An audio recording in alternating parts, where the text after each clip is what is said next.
Por falar em pães e peixes, por favor, veja aí rapidinho em João capítulo 6. João capítulo 6, verso de número 5. Evangelho de João 6, 5 diz: Então Jesus, levantando os olhos e vendo que uma grande multidão vinha ter com ele, disse a Felipe: Onde compraremos pão para estes comerem?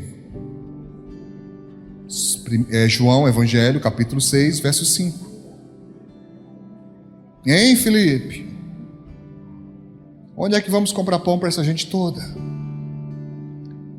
Engraçado que é uma pergunta retórica. Jesus queria provocar Felipe, queria provocar os seus discípulos. Como nós vamos resolver isso? Comprando pão. Como nós vamos resolver isso fisicamente? Era impossível, irmãos. Eu não sei se você sabe, mas a multidão havia seguido a Jesus e estavam já há muito tempo. O texto sagrado diz que o dia já era adiantado e, sabe, já era final do dia. Se eles não saíssem rápido nas aldeias, nas cidades vizinhas, não encontrariam mais nada aberto, o povo passaria fome. E esse era um problema real, fome.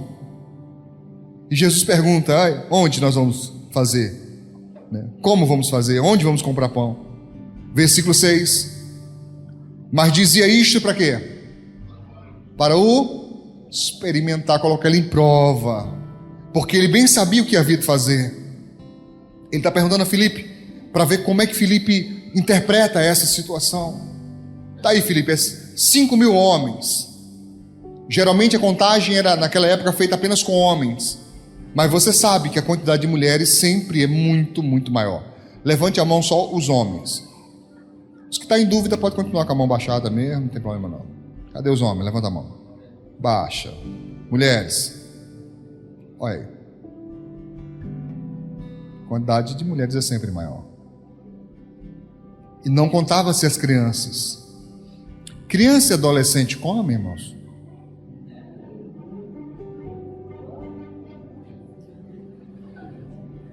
Junto às mulheres, as crianças, os adolescentes, os homens ficavam no chinelo. Era muita gente. Muita gente. Era um problema sério, grande. Como que vamos alimentar toda essa gente? Como? Diz o texto, versículo 7. Filipe respondeu-lhe: 200 dinheiros, ou seja, 200 denários. E o denário era um dia de trabalho. Um dia inteiro de trabalho era chamado de um denário, ou um dinheiro. 200, ele disse, não lhes bastarão para que cada um deles tome um pouco. Se a gente tivesse 200 dias de salário e comprasse todinho de pão, ainda não dava para cada um comer um pouquinho. Ou seja, Filipe está dizendo: Senhor, deu ruim. Dá não tem como resolver isso não é possível. Versículo 8. E um dos seus discípulos, André, irmão de Simão Pedro, disse-lhe: o quê? Está aqui um rapaz, na minha versão está rapaz, mas menino dá no mesmo, que tem o quê? 5 pães de cevada e 2 peixinhos. Interessante a expressão peixinhos. Não era um grandão, não, eram peixinhos. 5 pães e 2 peixinhos. Olha aí só para os irmãos que estão perto de você. Esse irmão aí tem cara de que comeria 5 pães e 2 peixinhos sozinho? Pergunta aí, irmão. O que você acha? Olha para ele aí, para esse abençoado. Um dia inteiro de fome. Não tenha por base o nosso pão, não. Lembre que o pão deles era como se fosse, uma massa daquelas de pizza ou esfirra, tá? Era fininho. Lembre disso, tá? Meu irmão, se brincar, um irmão desse aí comia os pães e os peixinhos sozinho. E ainda ficaria com fome. Ainda ia faltar para a ceia mais tarde. Sim? Com certeza. Os pães e os peixes eram do garoto, irmãos. Mas o discípulo vai e diz, ele está aqui. Mas o que é isso para tantos? Disse Jesus, mandai assentar os homens. E havia muita relva, quer dizer, muita grama naquele lugar. E assentaram-se, pois, os homens em número de quase 5.000. E Jesus tomou os pães e, havendo dado graça, repartiu pelos discípulos, e os discípulos pelos que estavam assentados, igualmente também dos peixes, quanto eles queriam, quanto cada um tinha vontade. Você entende isso? Amém? Lá onde eu trabalho, irmãos, eu descobri uma coisa interessantíssima essa semana, porque eles fazem a refeição em fila, né? Quando eu percebi, eu olhei, eu vi fulano no começo da fila, fui lá fora, quando eu voltei, fulano estava no final da fila. Eu falei, uai, o que houve? Né? Aí ele falou, não, é a fila do... Repete. Era isso. Quanto queria, repetia, tá? E no Ria não, tem uns aqui que faziam essa mesma coisa na escola, viu? Você fazia, tá? Lanchava, depois voltava para a fila para repetir de novo. Quem fazia? Fala a verdade. Quem é do tempo da papa amarela? Sopa de como é? De soja. Macarrão com sardinha. Eu confesso, no macarrão com sardinha eu voltava. Tá? Boa. Então o pessoal repetiu, comeu tanto quanto queria, irmãos. E diz o texto, eu não tenho tempo mais de continuar lendo, mas diz o texto sagrado que eles comeram, se saciaram, e ainda disse Jesus, eu quero que vocês recolham, e recolheram as sobras, e sobrou 12 cestos. 12 cestos.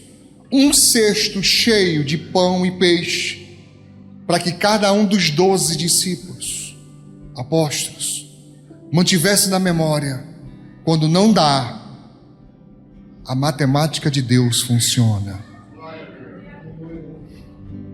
Como é que é a matemática de Deus, pastor? É fazer que do nada haja sobra. Amém? Amém, irmãos? Só precisa que alguém creia, só precisa que alguém acredite e que apresente ao Senhor os pães e peixes. Pastor, e quando não tem ninguém com pão e peixe na mão? Aconteceu com Pedro. Jesus disse, vai lá, lança a tua rede, e dentro da boca do peixe você vai tirar o dinheiro para pagar o meu imposto e o teu. Você já viu peixe se alimentar de moeda, irmão? E como é que pode isso? Diz para o teu irmão, não sei, só sei que foi assim. Está na Bíblia, acabou-se. Deus dá um jeito. O problema é que você está apegado à sua matemática, e você soma e não bate, está sempre em falta. Não estou falando de você que é desajustado, não estou falando de você que compra mais do que pode pagar. Olhe para o seu irmão aí, encare se puder. Isso aí é problema seu, Deus não tem nada com isso.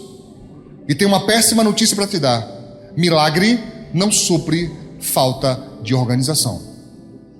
Repito, milagre não supre falta de organização. Você vai ralar. E se você não pagar, crente, fiel a Deus e dizimista, você vai para o SPC. E Deus não vai te tirar, porque foi desorganização sua.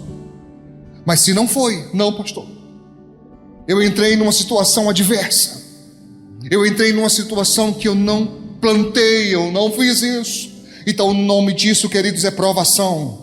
Então, se é provação, não importa o teor dela, não importa o calor dela, Deus vai tirar. E de vez em quando, antes de te tirar de dentro, Ele ainda vai entrar com você lá e passear. Amém? Antes de você sair, ainda dá uma passeada com você no fogo, que é para o rei se ligar quem é o rei dos céus. Amém? Então apresente ao Senhor. Para de murmurar. Rede social não é terapia. Para de lamentar nas redes sociais. Pare com isso. Apresente a Deus. Pare de tentar resolver a vida dos outros. Você não tem essa incumbência. Pare com isso. Apresente a Deus, porque Ele sim é provedor de tudo para todos. Apresente ao Senhor: pastor, o que são meus peixes e pães, pastor? É sua vida, é sua oração, é sua palavra. Fale lá no seu cantinho, profetize: pastor, estou só eu na minha casa, ninguém mais quer orar, ninguém mais quer vir na igreja, ninguém mais quer buscar a Deus, estão todos, sabe, de mal a pior. Não pare, continue crendo, continue acreditando. Nenhuma prova é para sempre, nenhuma delas jamais será para sempre. Esse mal vai passar, porque está escrito, irmãos, se você vai semeando, chorando, você vai voltar com os molhos de alegria e júbilo. Você vai jubilar e você vai dizer: valeu a pena acreditar. É o nosso Deus. Ele é assim. Já me humilharam tanto, queridos, já falaram tanto, queridos, mas continuam, e eu continuo crendo. Amém? Quando eu andava a pé, falavam de mim: cadê? Não é homem de Deus? Porque só vive na luta, porque só vive na peia, porque só vive fazendo, clamando. Agora a história mudou.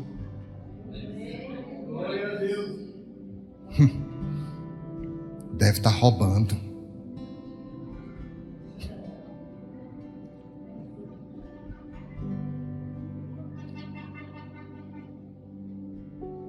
Vou te contar uma coisa estranhíssima.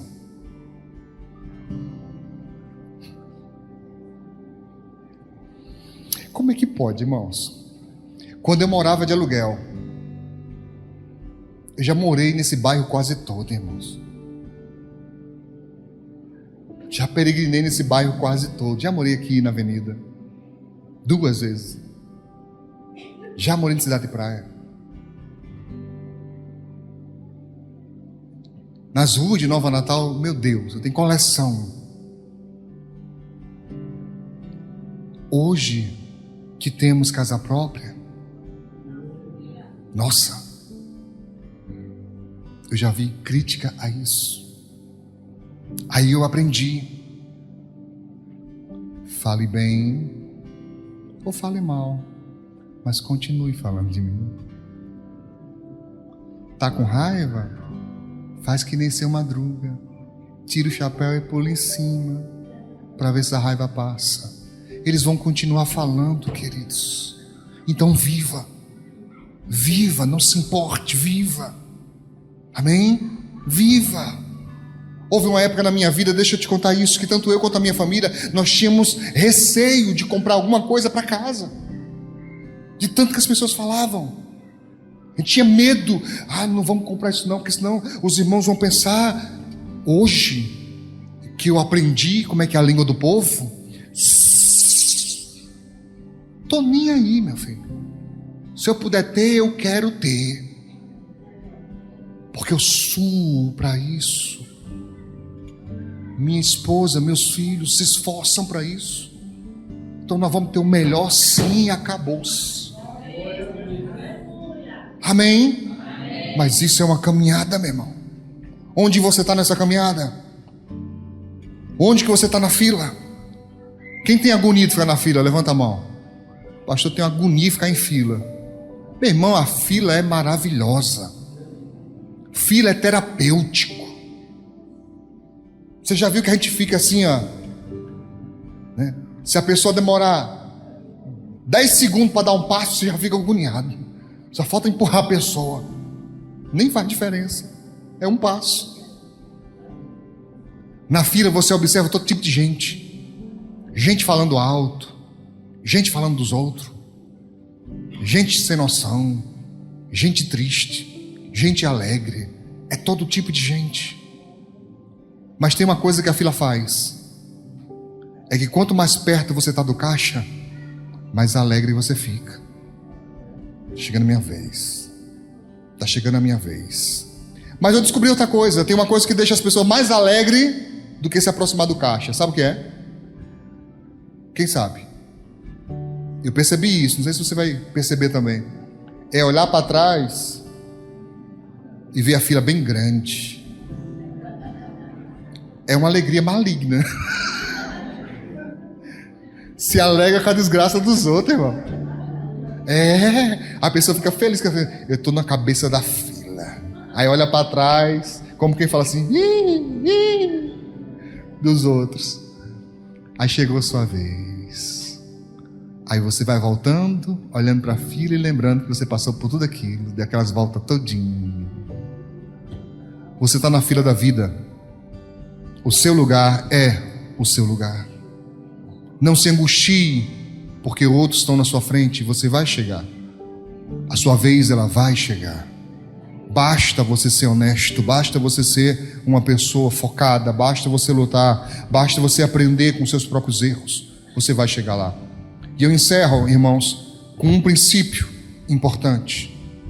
As pessoas hoje estão se afastando de Deus muito e rapidamente por causa de dinheiro, por causa de status. As redes sociais estão revelando o pior do ser humano.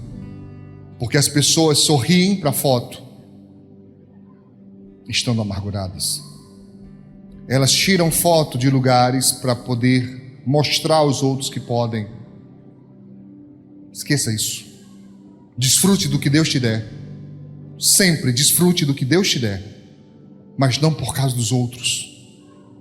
Porque Deus vai te levar a lugares altos. Deus vai te levar a lugares altos. Mas nunca esqueça de que não é por você, é para a glória dele. Enquanto você o glorificar, você continua crescendo. Dinheiro tem um tripé de sustentação, igual esse aqui, ó, da filmagem. Tem um tripé. Dinheiro serve para o seu sustento. Dinheiro serve, atenção, para que você melhore a vida de outros. Dê uma pausa agora e pergunte a essa pessoa como você melhora a vida dos outros. Espera a resposta. Quem são os outros, pastor? Primeiro, os mais próximos a você. Depois, os outros que Deus tocar no seu coração. Tem gente que nunca melhora a vida de ninguém, não importa quanto cresça. Só pensa em ter e mostrar que tem. É seu, você faz o que você quiser. O que é seu, você faz o que você quiser. Mas eu estou falando de princípios. Dinheiro serve primeiro para o seu sustento. Não é só comida não, queridos. É sustento físico, é sustento emocional, amém? É sustento psicológico, para o seu bem-estar. Para o seu bem-estar. Pergunta para o seu irmão, qual foi a última vez que você se divertiu? Divertir mesmo. Não estou falando de sentar na frente da TV não, viu? Se divertir, sair para se divertir. Qual foi a última vez? Ah, não tem tempo? Então você é escravo. Escravo do trabalho. Escravo da família. Tem que ter. Programado, ajustado, mas tem que ter. Nem que seja uma vez ou outra perdida, mas tem que ter. Não pode ser só trabalho e responsabilidades, senão você se torna uma pessoa amargurada. Qual foi a última vez que você se divertiu? Qual foi a última vez que você foi na praia? Tem gente que faz tempo que não sabe, nunca saiu mais nem para tomar um sorvete. R$2. Olha para o seu irmão, faz assim, ó. R$2. Se você não tem R$2, você precisa de uma sessão do descarrego. Precisa. Sua vida está amarrada. R$2, até esses meninos têm. 2 para tomar um sorvete? Sério? Quando foi a última vez que você não foi no cinema? Qual foi a última vez que você foi no cinema? Misericórdia. Nunca foi. Pois é. Olha aí. Entende? Não vai na praia, não faz nada. Nada de diversão, nada, nunca nada. Aí a pessoa fala assim: ah, pastor, porque a pipoca lá é cara. Quem disse a você que eu compro de lá? Eu não. Eu faço uma feira antes. Porque lá em casa só funciona assim, feira. Tem que ser uma mochila entupida de coisa. A gente compra antes, meu filho, e leva lá. E quem quiser, quem puder, que compre lá. Não tenho nada com isso. Bonito aqueles baldão, acho legal. Mas eu não posso. Eu levo de casa. Ou compro lá no mercado quando chego lá. Para não andar com ele na rua, eu compro lá. Pronto, acabou. Vai na praia, toma um banho, chupa um picolé, tá? E volta de ônibus. E ninguém tem nada com isso. Mas você não tem tempo? Ou sua vida já ficou tão seca por causa de problemas que você não faz? E a desculpa é não ter um tempo. Se você não tiver tempo, queridos, a vida vai passar e você não viveu. Tem dois extremos: os que nunca saem, nunca se divertem, e a alma fica seca. Pode observar que a pessoa fica ranzinza, seca. E os que querem viver de curtição, que acham que a vida é uma festa, veio aqui a passeio. Não é assim. É centro. Um pouco de cada coisa, na hora certa. Dinheiro serve para você ter o seu sustento. Dinheiro serve para você que é cristão, deixando bem claro, porque isso vai ao ar. Você que é cristão, estou falando apenas para você que é cristão. Dinheiro serve para você melhorar a vida de outros e para você investir no reino. Tripé. Se você faz as três coisas, Deus vai te abençoar. Deus vai te abençoar. Amém? Mas muita gente faz o quê? É meu. É meu. E nunca melhora a vida de ninguém. Nunca fez nada por ninguém. Aí não sabe por que a bênção não veio. Para que bênção para você? Deus quer que a bênção alcance outros. Para que vai dar a você se você não faz por ninguém? Tá?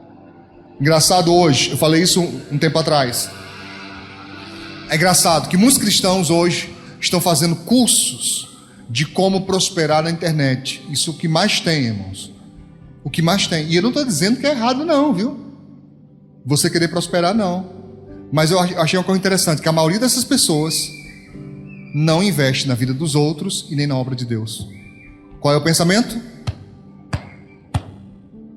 Pode até crescer, mas sem Deus, sem bênção. E eu prefiro a bênção do Senhor. Amém? Aplauda Jesus de Nazaré.